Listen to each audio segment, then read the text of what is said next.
आप लोगों ने पिछले भजन को बहुत ही प्यार दिया है। मैंने अपनी अम्मा का भजन गाया था, उसके लिए हृदय की गहराइयों से बहुत आभार, धन्यवाद। आज आप लोगों को मैं अपनी अम्मा की एक कहानी सुनाना चाहता हूँ। आप कहानी सुनिएगा।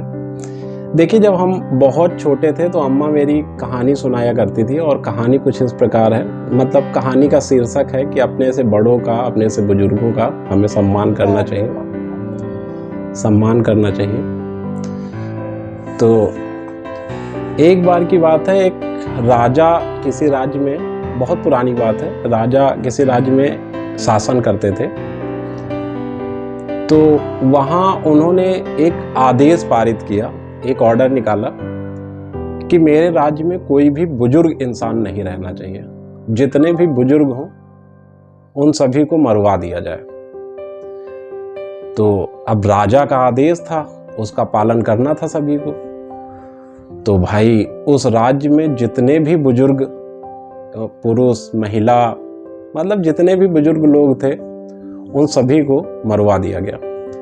लेकिन एक घर में एक बुजुर्ग दादाजी थे और उनका पोता था। तो वो अपने दादा से, मतलब बहुत उनका स्नेह था, बहुत प्रेम था। तो उन्होंने कहा कि दादा, मैं आपके साथ ऐसा तो नहीं कर सकता हूँ, मैं आपको नहीं मार सकता हूँ, लेकिन अब राजा का आदेश है तो किया क्या जाए। तो उन लोगों ने आपस में सलाह किया कि दादा को किसी कमरे में बंद कर दिया जाए और किसी को कानों कान खबर ना हो, पता ना चल पाए कि कोई इस घर में बुजुर्ग इंसान रहता है। तो भाई उसी हिसाब से उन्होंने दादा को एक कमरे में बंद कर दिया। तो दादा को जब एक कमरे में बंद कर दिया, फिर उसके बाद फिर से पता चला कि अब राजा का दूसरा फरमान आया। और फरमान कुछ इस प्रकार था कि उन्होंने कहा कि एक शंख में एक धागा डालना है, शंख के अंदर धागा डालना है। अब शंख के अंदर धागा डालने का मतलब है कि वो लोहे के चने चबाने हैं। भाई शंख के अंदर कैसे धागा डाल पाओगे। और कहा कि अगर ये नहीं हो पाया मेरे राज्य में तो अब की बार हम सभी को मरवा देंगे, कोई भी जीवित नहीं रहेगा। अगर कोई ना डाल पाया तो जो नहीं डाल पाएगा उसको मरवा दिया जाएगा। तो फिर से सभी लोग व्यथित थे, परेशान थे। तो जब वो उनका पोता अपने घर आया और उसने सारी कहानी बताई अपने दादाजी को, तो दादाजी ने कहा कि भैया परेशान मत हो। उन्होंने उसको एक तरकीब बताई कि जो हमारे यहाँ ये छोटे छोटे कीड़े मकोड़े होते, जैसे एक कीड़ा होता है चींटा। चींटा एक विशेष प्रकार का कीड़ा है जिसके 4 पांव होते हैं शायद, और ऊपर से वो काला दिखता है और पैर उसके बहुत पतले होते हैं। ऐसा लगता है कि जैसे पोलियो से ग्रस्त है, लेकिन पैर उसके बहुत एक्टिव रहते हैं। और एक ऐसा ही कीड़ा होता है माटा, मतलब चींटा और माटा।